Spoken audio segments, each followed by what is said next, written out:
Les podcasts du CHS présentés par Audrey. Des podcasts où nous explorons diverses thématiques liées à la santé et au travail. Chaque épisode est une occasion unique d'écouter des discussions enrichissantes et éclairantes grâce aux témoignages d'experts de divers horizons. Alors installez-vous confortablement et rejoignez-nous pour un voyage au cœur des enjeux de la santé et du travail.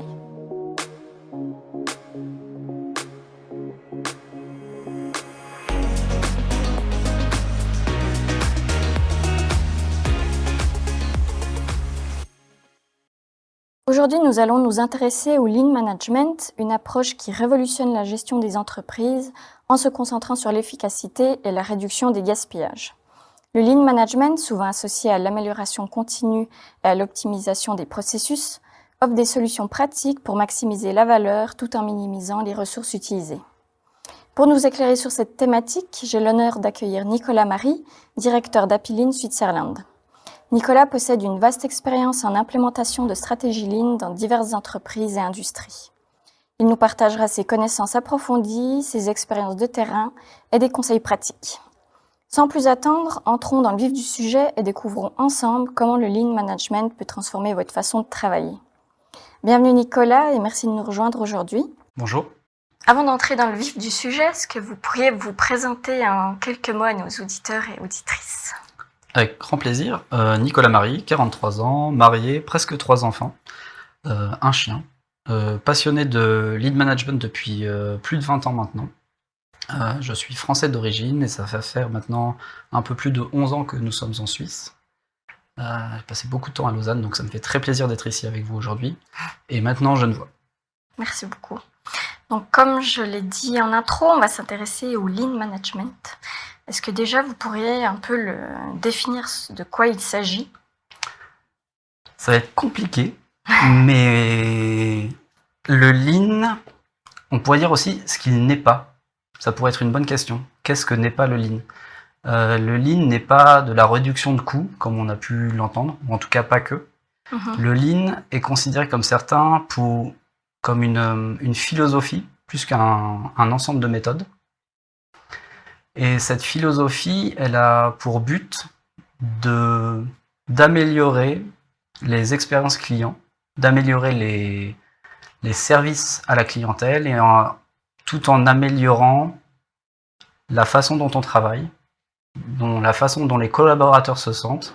Et donc c'est un cercle vertueux qui cherche à résoudre des problèmes, enlever les grains de sable dans toutes les organisations, pour que les clients internes et externes soient les plus satisfaits possibles. Et quelle est, votre vision du Lean Management ? Ma vision du Lean, c'est une vision peut-être utopiste, mais qui me tient beaucoup à cœur.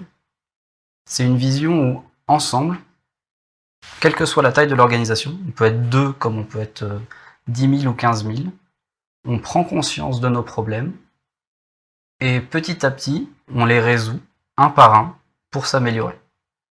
Avec un but qui est comme la queue des Mickey quand on était enfant et dans un parc d'attractions où si vous attrapez la queue du Mickey, vous avez un tour gratuit. C'est un peu la même façon, on cherche toujours à atteindre, mais on a l'impression que la cible s'éloigne toujours un petit peu. Parce qu'on s'améliore et en fait on grandit, et plus on grandit, plus l'objectif s'éloigne, mais plus on comprend là où on veut aller. Ok. Est-ce que vous pourriez nous parler un peu brièvement de l'historique, de l'origine du Lean Management ? Avec plaisir. L'historique du Lean, ça remonte au Japon. On va dire au début du 19e siècle, quand Toyota, qui fabriquait des métiers à tisser avant de fabriquer des voitures, ont commencé à faire des choses qui sortaient de l'ordinaire. Donc Toyota a fait le premier métier à tisser automatique qui s'arrête quand le fil se coupe. Et ça, c'était un événement assez fondamental dans l'historique de Toyota et de ce qu'on appelle actuellement le Lean. C'est une notion on appelle ça du jidoka. Il y a plein de termes japonais assez abscons, mais le jidoka, c'est la notion de s'arrêter au premier défaut et de pas donner au processus ou à la personne d'après quelque chose qui n'a pas la bonne qualité. Et donc un métier à tisser, ça va à des vitesses assez vite, et quand il y a un fil qui se coupe, en fait, on fait de la non-qualité, et ça, il y a quelque chose qui s'accumule de manière assez exponentielle. Et donc là, c'était un peu complètement nouveau, se dire, ben, il y a de la non-qualité, et pouf, on s'arrête, et on essaie de comprendre pourquoi il y a de la non-qualité. Et ensuite, les Toyota a créé, quand ils ont commencé à produire des voitures, tout un ensemble de méthodes ou de pensées qui sont très ancrées sur la philosophie japonaise pour que l'expérience client et que les besoins des clients soient les plus mis en valeur, tout en garantissant un niveau de qualité, un niveau d'exigence, un niveau de vitesse qui n'ont jamais été faits ou mis en place par le passé. Et ce qui a permis à Toyota de devenir une des entreprises les plus rentables au monde et qui a permis à l'ensemble des pays qui assistaient à cette transformation de se dire ils font des trucs assez étonnants, on va essayer de creuser. Et depuis les années 50, il y a plein de gens qui vont voir ce qui est fait là-bas, comment c'est fait, pour comprendre qu'est-ce qui fait que cette entreprise, qui est assez impressionnante d'un point de vue taille, continue à faire des produits d'une qualité phénoménale, avec une implication du personnel qui est géniale. Donc petit à petit, le Lean Management est arrivé en Europe, dans les autres pays. Je pense qu'il a eu un effet un peu tentaculaire, et donc dans les années 80, 90, il y a eu des premières expéditions avec des scientifiques américains et des universitaires américains qui sont allés étudier, d'essayer de comprendre pourquoi ils arrivent à faire mieux les choses que ce qui se faisait en Europe ou aux États-Unis. Et on a commencé à essayer d'apprendre, en fait.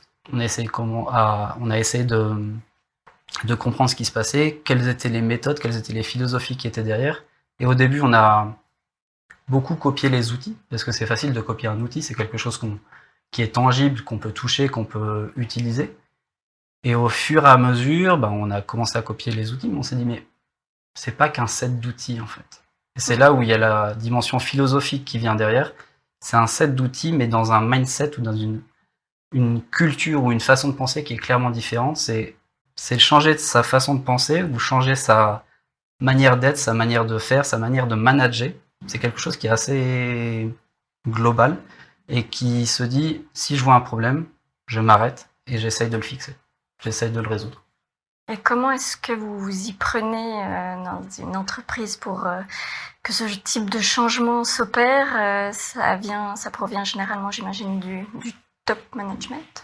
Exactement. Alors, en règle générale, il y a une prise de conscience du top management par rapport à l'insatisfaction des collaborateurs ou à l'inefficacité des processus.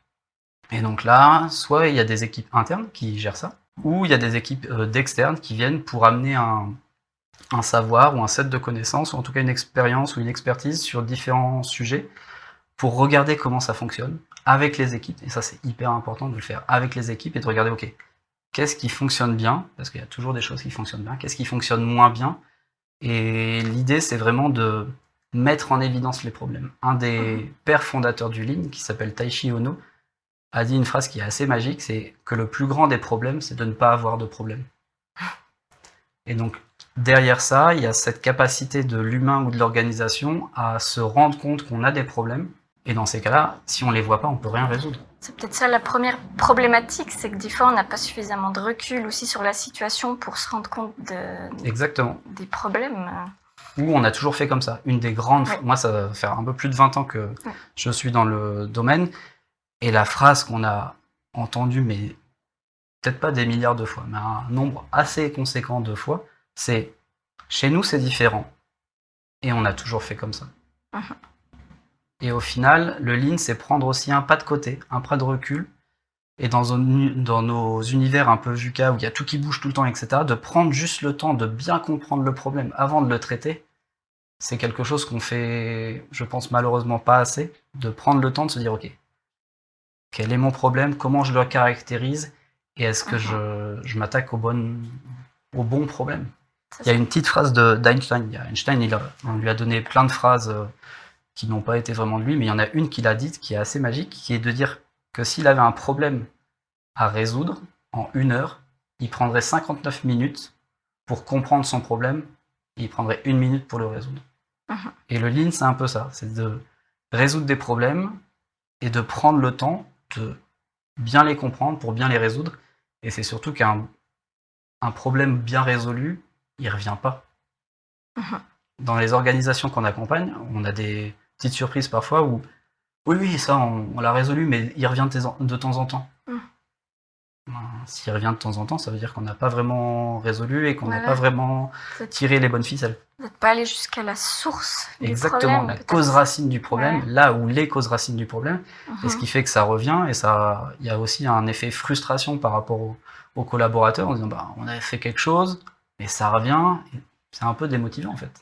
Il y a tout un set de méthodes et de principes, et quand on les applique correctement, avec cœur, envie et passion, on arrive à la fin à résoudre vraiment les problèmes, et c'est vraiment ce qu'on appelle l'amélioration continue, ou le Kaizen, où on fait des petites marches. Et donc avant de monter le Cervin, on va peut-être monter sur le Salève, et on va faire ça petit à petit pour que, ensemble, et c'est vraiment cette notion de ensemble, parce que vous avez du Lean, mais vous avez aussi ce qu'on appelle le Lean Six Sigma.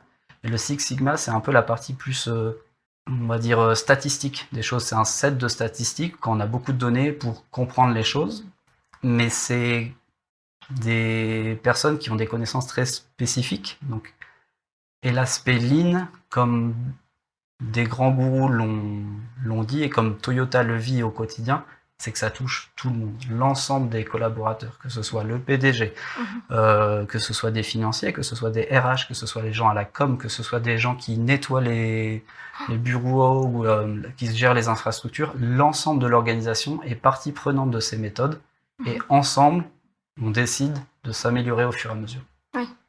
Voilà, tout le monde doit trouver un sens à ça, parce qu'au final, sinon les gens, ils vont continuer comme c'était avant, j'imagine. Et les mêmes problèmes reviendront, se répéteront, quoi.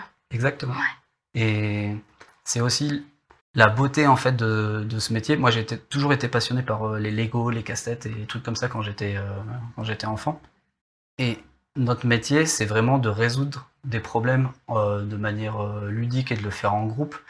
Et ce qui est beau, c'est de voir un peu les pupilles qui se dilatent ou les petites étoiles dans les yeux, ou quand on sait qu'on est à bout touchant et qu'on a un petit déclic. Et il y a un peu les moments, j'appelle ça les moments lumière trompette, où il y a le ray de lumière qui fait tada, et ça s'éclaire pour tout le monde. Et bien, exactement, ça s'éclaire pour tout le monde, et ça fait écho à un des grands principes, c'est tout ce qu'on appelle le management visuel. Donc c'est de rendre visibles les choses. On parlait de résoudre les problèmes, mais pour les résoudre, il faut les rendre visibles, et donc il y a plein d'outils, pareil, de méthodes qu'on peut mettre en place pour justement parler des problèmes, les rendre visibles, et après on peut les résoudre. Et ça, c'est magique. Comment est-ce que vous les rendez visibles, par exemple? Alors, pour les rendre visibles, il faut en parler. Et pour en parler, il y a ce qu'on appelle ça a plein de noms différents, c'est assez étonnant. Mais ça s'appelle des huddles ou huddles plutôt dans la partie médicale au HUG ou typiquement au CHUV. On appelle ça des AIC, donc des réunions à intervalles courts, on appelle ça des TOP, et donc c'est des instances où tous les jours, on se voit pendant 5 minutes pour parler de ce qui s'est passé la veille, si ça s'est bien passé, pas très bien passé, et de ce qui va se passer aujourd'hui. Et donc ces séances du matin, ça a généralement lieu le matin, donc ces séances du matin, ça permet de créer une routine, de créer un rituel où on se pose vraiment la question pendant 5 minutes de dire est-ce que c'était une bonne journée ou pas une bonne journée en fait. Si c'était pas une bonne journée, il y a eu des cailloux, il y a eu du sable, il y a eu quelque chose dans l'engrenage qui fait que ça fonctionne pas bien, et donc ça permet de les noter, de les lister, et de se dire ok, si on catégorise ces problèmes, peut-être qu'il y en a certains qui vont arriver une fois et qui ont un gros impact, mais c'est pas généralement ceux-là qui embêtent les personnes et les collaborateurs. C'est les petits trucs un peu insidieux qui viennent de manière fréquente un peu tout le temps, où le pire des choses, c'est que ces problèmes-là, ils font partie du travail. Et donc, au fur et à mesure, au fil des années, on a des personnes qui, un peu résignées, se disent non, mais on a toujours eu ça, et ça fait partie de mon travail. Et non, le Lean dit non. Le Lean dit non à non, ça fait pas partie de votre travail. Mhm. Ça apporte pas de valeur ajoutée pour vous ni pour le client final. Et donc ça, il faut vraiment qu'on réfléchisse ensemble à comment faire pour que ça n'arrive pas et pour que ce soit le plus fluide possible. Mhm. C'est ça. La principale difficulté, c'est d'identifier ce problème. Donc, c'est-à-dire que les entreprises qui vous contactent, elles viennent donc avec vous, elles viennent vers vous avec un problème qu'elles ont identifié pour que vous puissiez analyser, évaluer. Et après ça dépend de proposer. la maturité des entreprises et des organisations. Il y a certaines organisations qui ont une certaine maturité où elles pensent ou elles savent exactement là où le bas blesse. Parce qu'elles ont un set d'indicateurs ou elles ont un set de données qui leur permet de dire ici, on a besoin de faire quelque chose. Après, il y a d'autres organisations ou entreprises qui n'ont pas ces données. Donc là, on doit un peu plus diagnostiquer, creuser, un peu comme un docteur avec un patient où on va faire l'anamnèse, on va essayer de comprendre ce qui s'est passé, de se dire, ok, pourquoi on a ces symptômes, qu'est-ce qui s'est passé par le passé, essayer de tirer un peu des fils, et si on n'a pas assez de mesures, on va mettre en place des mesures pour juste valider les hypothèses en disant ok, peut-être que c'est ça, mesurons, et si on voit des résultats, ou en tout cas si on voit des mesures qui dérivent ou des mesures qui augmentent ou qui baissent, là on va se dire ok, c'est effectivement là où il faut creuser. Le temps, surtout en plus dans notre monde actuel, est quelque chose de précieux. Donc la pire des choses, c'est de mettre de l'énergie sur un problème qui en est un, mais qui est peut-être pas le plus important ou le plus impactant. Mhm. Et quels sont les types de problèmes les plus fréquents en fait, que vous rencontrez peut-être le plus souvent au sein des entreprises? Le plus souvent, c'est quelque chose qui n'est absolument pas technique. Moi, j'ai passé des années avec certains de mes collègues, avec des mentors qui venaient du Japon ou autres, et qui nous ont appris un set de techniques assez complexes. Et au final, en 2024, le plus gros des problèmes reste la communication. Donc, communiquer, comment transférer l'information. Et c'est assez fou à l'heure de... On a tout pour bien exactement, à l'heure des emails, de SharePoint, C'est peut-être parce qu'il y a trop, justement. Effectivement, dans certaines organisations ou entreprises qu'on accompagne, on voit que le nombre de canaux d'information, que ce soit, on peut faire la petite liste, Teams, WhatsApp, email, SharePoint, intranet, on peut avoir d'autres choses, et au final, on a trop d'informations qui tuent l'information, en fait. On ne sait plus trop où donner de la tête, et en termes de priorité, on est un peu perdu parce qu'on a trop de données entrantes et ça devient compliqué. C'est ça, on les voit même plus passer au final. Peut-être les infos importantes, on les voit plus passer parce qu'on a tellement d'infos en permanence que on loupe certaines choses. Pour les emails, on a des emails qui nous sont adressés à nous. Oui. Mais est-ce que c'est des emails qui nous sont adressés à nous pour qu'il y ait une action? Est-ce que c'est un email qui nous est adressé pour une lecture, pour une relecture? Et au final, on se rend compte que quelque chose d'aussi simple qu'un email, ça l'est pas forcément. On perd énormément de temps avec l'ensemble des emails qu'on reçoit sur une journée. On pourrait imaginer peut-être que s'ils étaient triés en fonction de dire, ok, si dans le titre de chaque email que vous receviez, vous avez pour lecture, pour validation, pour information, juste ces 3 critères-là, ça permettrait énormément de gains à tout le monde, déjà pour savoir ce qu'on doit en faire, en fait. On a trop d'informations et c'est quelque chose qui doit être trié, et un des principes du Lean, c'est donc de résoudre des problèmes, mais c'est aussi de réduire les gaspillages, et de tous ces emails et de tous ces échanges d'informations ou de cette utilisation de ChatGPT ou autre, ça a un coût énergétique. La partie RSE, elle est aussi liée à la partie Lean, où le Lean reste quelque chose de très frugal, et on essaie d'utiliser le moins de ressources pour faire nos activités. Et donc, la surutilisation de l'outil informatique, grâce à la RSE, on se rend beaucoup plus compte de l'impact que ça a. Du coup, est-ce que vous avez peut-être un exemple dans la pratique pour qu'on comprenne mieux comment est-ce que vous procédiez lorsque vous êtes confronté à un problème Un bon exemple, ce serait toutes les séries américaines avec type NCIS et autres. certains de vos auditeurs regardent sûrement, mais le principe, c'est plein de crimes à droite à gauche partout aux États-Unis. Après, on peut prendre, pour ceux qui n'ont pas les mêmes références, on peut prendre Colombo et autres, ça fonctionne aussi. Mais dans toutes ces séries, il y a un point commun, c'est que les enquêteurs, ils vont sur le terrain pour comprendre ce qui se passe, ce qui s'est passé. Et ça, c'est quelque chose qu'on oublie, et un peu moins dans le secondaire que dans le tertiaire, mais d'aller sur le terrain, en japonais on appelle ça le gemba, donc aller sur le terrain et de discuter avec les personnes qui font les activités pour récupérer leurs doléances ou récupérer vraiment leurs problématiques, c'est quelque chose qu'on fait malheureusement pas assez. Un des outils donc, de Toyota, c'est ce qu'on appelle les Gemba Walk, donc les tournées terrain, où, que ce soit dans le tertiaire ou dans le secondaire, on va faire une balade, entre guillemets, avec les dirigeants de l'entreprise pour aller voir ce qui se passe sur le terrain, discuter avec les gens, je sais pas, sur l'administration des ventes ou sur du back-office, sur des RH, pour regarder, juste de sentir comment ça se passe en fait, et de savoir est-ce que ce qu'ils ont entrepris, ça fonctionne, est-ce qu'ils ont eu des problèmes, comment on peut les aider, et de récupérer justement cette donnée, c'est quelque chose qui fonctionne à chaque fois. Est-ce qu'il n'y a pas des divergences de point de vue entre les dirigeants et entre Il y a toujours un écart. Les employés Ça, pas la même perception du problème. Pas du tout la même perception de problème, et c'est ce qu'on fait en règle générale. En règle générale, nous, c'est plutôt des dirigeants d'entreprise qui nous appellent en disant « j'ai ce problème-là, il faut m'aider ». Et notre credo, c'est de dire « ok, par contre, notre méthode, c'est de diagnostiquer ».